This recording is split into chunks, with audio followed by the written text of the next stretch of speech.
tardes. Somos estudiantes de décimo semestre de Administración en Servicios de Salud de la Universidad Pedagógica y Tecnológica de Colombia del CREAD de Yopal Casanare. Mi nombre es Durley Karina Niño Amaya. Y el mío es Claudia Esperanza Galisto Barrera. El impuesto al valor agregado, porque así se interpretan las siglas de IVA, constituye un gravamen que se cobra sobre el mayor valor generado sobre el valor agregado. Es decir, que es un gravamen que recae sobre el consumo de bienes corporales muebles, servicios y explotación de juegos de suerte y azar. Aunque el impuesto se aplica sobre el precio de venta del bien o del servicio, en realidad el impuesto corresponde solo al mayor valor que se agrega o genera por el comerciante. Características del IVA. La primera característica importante es que no hay contraprestación para el que paga el IVA. La segunda característica importante es que es un impuesto de orden nacional, porque su ámbito de aplicación es en todo el territorio nacional. Tercer característica importante es que es un impuesto indirecto, porque el Estado coloca un intermediario denominado responsable para que lo recaude. Cuarta característica, es de naturaleza real, porque recae en los bienes o servicios sin tener en cuenta qué tipo de personas están pagando este impuesto. En otras palabras, si por ejemplo la persona tiene recursos o no, si es de un estrato bajo o no. Si una persona de estrato bajo que tiene muy pocos recursos compra un par de zapatos, ya está pagando este impuesto. Quinta característica, es un impuesto de causación inmediata, aunque el pago de este impuesto se realiza bimestral, anual o cuatrimestral. Sexta y última característica, es un impuesto de régimen de gravamen, bajo la modalidad de valor agregado. En esta etapa, para que llegue al Estado, se requiere siempre de un intermediario, que son los que pertenecen al régimen común. Los bienes gravados son aquellos que están sometidos a un gravamen, es decir, a un porcentaje en cuya importación y comercialización se aplica el impuesto a la tarifa general o las diferentes tarifas que estén vigentes. Los bienes gravados deben cumplir una tarifa de impuesto con la siguiente condición: que sean mayores a 0, es decir, que tengan un porcentaje. En Colombia, la tarifa general es del 16%, pero hay tarifas del 2%, del 7%, del 21%, 33%, 35% y 38%. Los bienes excluidos son aquellos que por expresa disposición de la ley no causa el impuesto. Por consiguiente, quienes comercializan con ellos no se convierten en responsables y tienen obligación alguna en relación con el gravamen. Si quien lo produce o comercializa paga impuestos en su etapa de producción o de comercialización, dichos impuestos no dan derecho a descuentos ni a devoluciones y constituyen un mayor costo del respectivo bien. En el Estatuto Tributario, en el artículo 424, nos enumeran todos los bienes excluidos, entre ellos están los productos de la canasta familiar. Devoluciones y compensaciones. Artículo 55, Ley 1607 del 2012. Modifica el artículo 481 del Estatuto Tributario. Define los bienes exentos con derecho a devolución del IVA.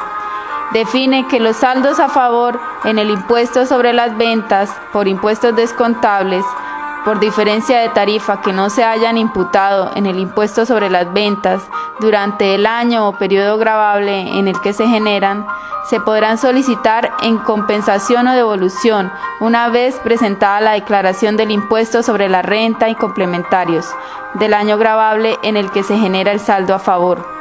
En el artículo 59 de la Ley 1607 del 2012, modifica el artículo 489 del Estatuto Tributario y define el procedimiento para determinar el valor del saldo a favor que podrá solicitar el responsable. El procedimiento se aplica cuando se trata de los responsables definidos en el artículo 481 del Estatuto Tributario que además obtengan otros ingresos gravados. Se debe establecer la proporción de los ingresos brutos sobre el artículo 481 del Estatuto Tributario sobre el total de los ingresos del periodo. La proporción así obtenida se aplica al total de los impuestos descontables del periodo del impuesto sobre las ventas. Si el valor resultante es mayor que el saldo a favor, el valor a devolver es el total del saldo a favor. Si es menor el valor a devolver, será ese valor así determinado. Periodos gravables del IVA. Dentro de los cambios que trajo consigo la Ley 1607 del 2012, se incluyó la modificación al periodo gravable del impuesto sobre las ventas IVA, el cual podrá tener un periodo gravable bimestral, cuatrimestral o anual, dependiendo de los ingresos brutos obtenidos al 31 de diciembre del año gravable anterior. Estos son los periodos gravables del IVA que regirán a partir del 2012. Bimestral. Todos aquellos responsables del impuesto a las ventas, grandes contribuyentes y aquellas personas jurídicas y naturales cuyos ingresos brutos al 31 de diciembre del año gravable anterior sean iguales o superiores a 92.000 VT. Cuatrimestral. Personas naturales y jurídicas responsables del IVA que hayan obtenido ingresos brutos superiores a 15.000 VT, pero inferiores a 92.000 VT al 31 de diciembre del año gravable anterior. Anual.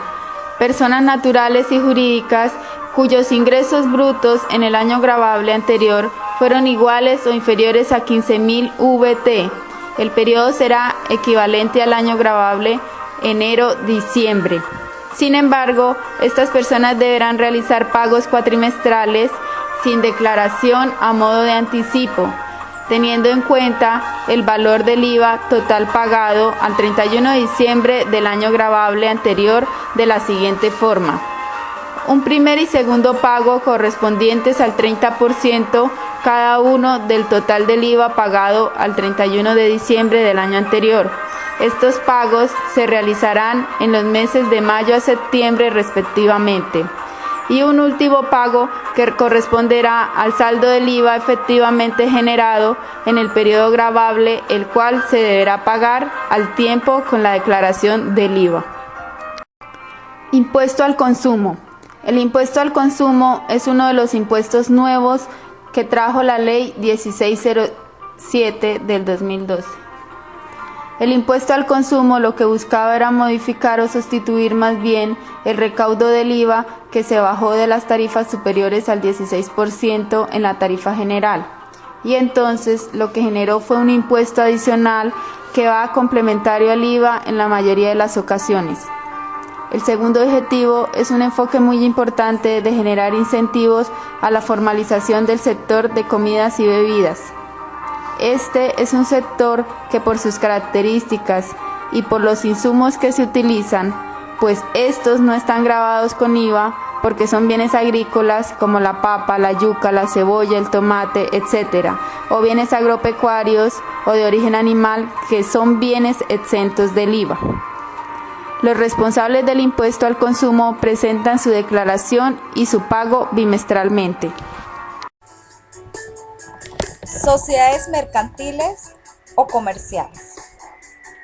Esta clase de sociedades tienen como objeto la realización de actos comerciales o en general una actividad sujeta al derecho mercantil. Se diferencia de una sociedad civil en el hecho de que esta última no contempla en su objeto social actos mercantiles. Como toda sociedad, son entidades a los que la ley reconoce personalmente jurídica propia y distinta de sus miembros, y que contando también con patrimonio propio, canalizan sus esfuerzos a la realización de una finalidad lucrativa que es común. Entre las sociedades mercantiles o comerciales encontramos las sociedades de personas, las sociedades de capital, las sociedades de naturaleza mixta. Hablemos sobre las sociedades de personas. Estas son aquellas en las que se conocen todos los socios y en la cual tanto la sociedad como los negocios responden con su patrimonio. Solidaridad ilimitadamente con las obligaciones, lo que les da derecho a todos los socios de administrar la sociedad. En esta sociedad de personas encontramos la sociedad colectiva. ¿Qué es la sociedad colectiva. Es una sociedad donde predominan las cualidades de los individuos a quienes se asocian y la confianza que se tengan. La responsabilidad es solidaria y limitada, es decir, todos responden por las actuaciones que realice la sociedad y los otros socios.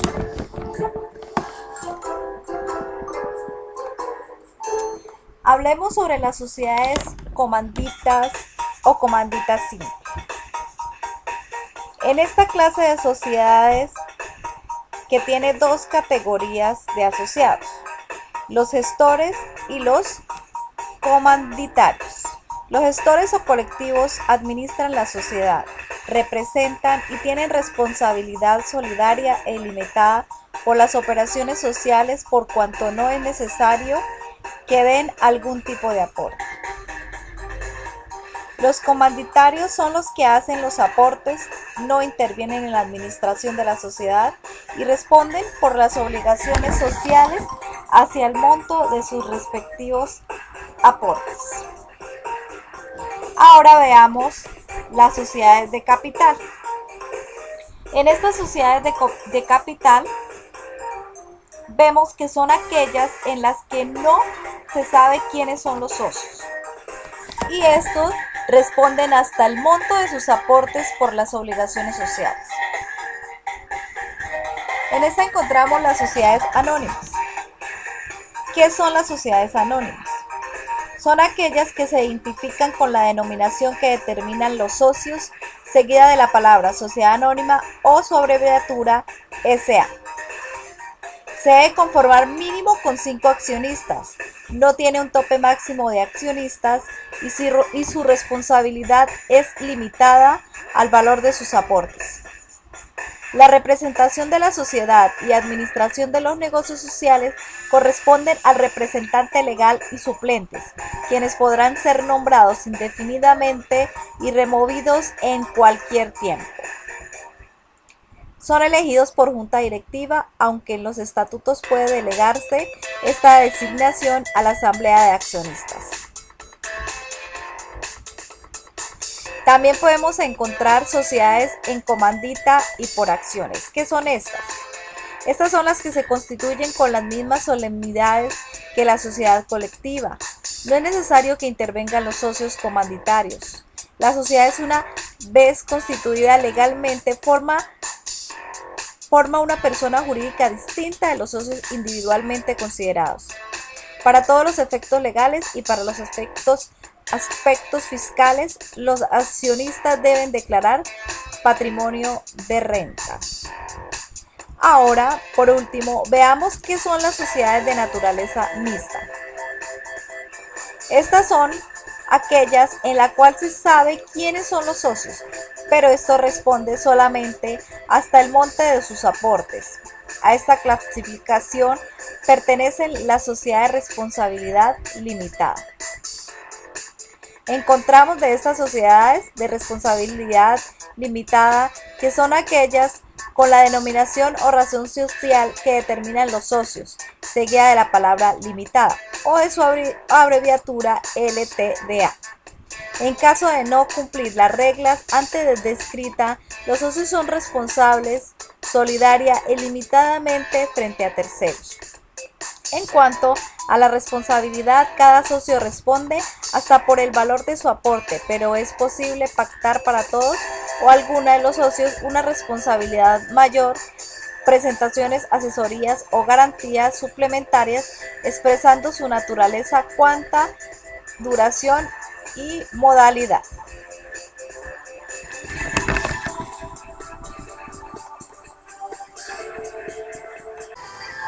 Sociedades por acciones simplificadas, SAS.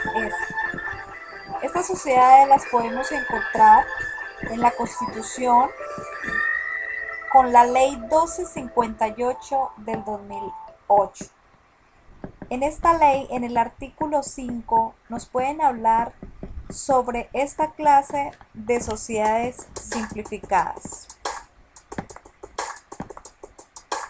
Estas sociedades por acciones simplificadas tiene como característica principal la libertad de reglamentación de la que gozan él o los socios que hacen parte de ella, razón por la cual ha sido denominada también sociedad-contrato. Veamos los requisitos para formarla.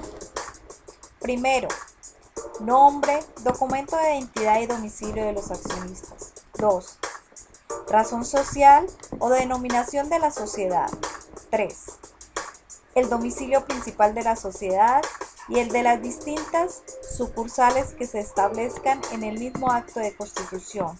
4. El término de duración. 5. El objetivo social. 6. El capital autorizado, suscrito y pagado, la clase, número y valor nominal de las acciones representativas del capital y la forma y términos en que éstas deberán pagarse. 7. La forma de administración y el nombre, documento de identidad y facultades de sus administradores. En todo caso, deberá designarse cuanto menos un representante legal. Esta clase de sociedades tienen responsabilidad, como toda sociedad por acciones. La responsabilidad de los socios está limitada al monto de sus aportes.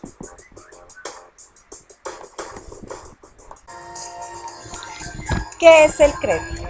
El CRED es el impuesto de la equidad y se creó para garantizar programas sociales fundamentalmente como el SENA, el Instituto Colombiano de Bienestar Familiar y el Sistema de Salud.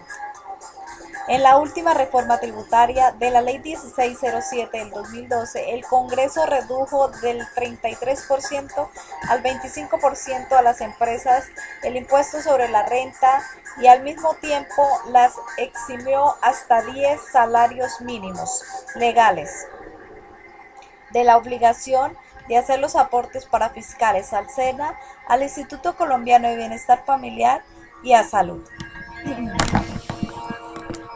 ¿Para qué es el impuesto sobre la renta de la equidad CRED? Con el pago CRED, los empresarios están ayudando a financiar la salud y educación de los colombianos y el bienestar de nuestros niños. Además, al no gravar la nómina como los parafiscales, sino las utilidades de las empresas, promueve el empleo y por ende el progreso de millones de colombianos. ¿Tengo que pagar el CRED? Las empresas que pagan el impuesto a la renta son también responsables del nuevo impuesto del CRED.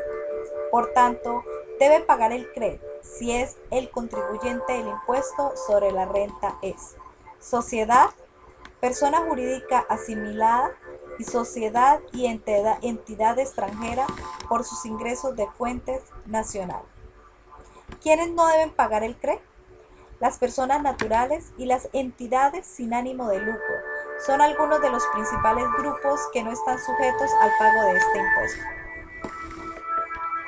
Por lo tanto, no se debe pagar el CRED si es persona natural, entidad sin ánimo de lucro, sociedad declarada como zona franca el 31 de diciembre del 2012 o que hubiera radicado solicitud hasta esta fecha. Usuario de zona franca y que se encuentra sujeto a la tarifa especial del impuesto sobre la renta y complementario del 15% establecidos en el artículo 240. No hayan sido previstos en la ley de manera expresa como sujetos del CRED.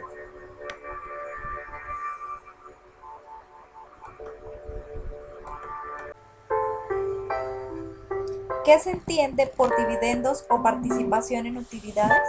Las participaciones y dividendos son las utilidades que reciben los socios, asociados, copartícipes o comuneros de las sociedades limitadas o asimiladas, o los accionistas de sociedades anónimas o asimiladas de acuerdo con sus aportes o acciones si en el contrato no se ha previsto validar otra cosa. Bueno, como último tema, podemos ver los dividendos y participaciones no gravables, cómo se determinan. Podemos decir que los dividendos y participaciones son aquellos que reciben los socios, accionistas comuneros o asociados que se consideren como no constitutivos de renta ni ganancia ocasional.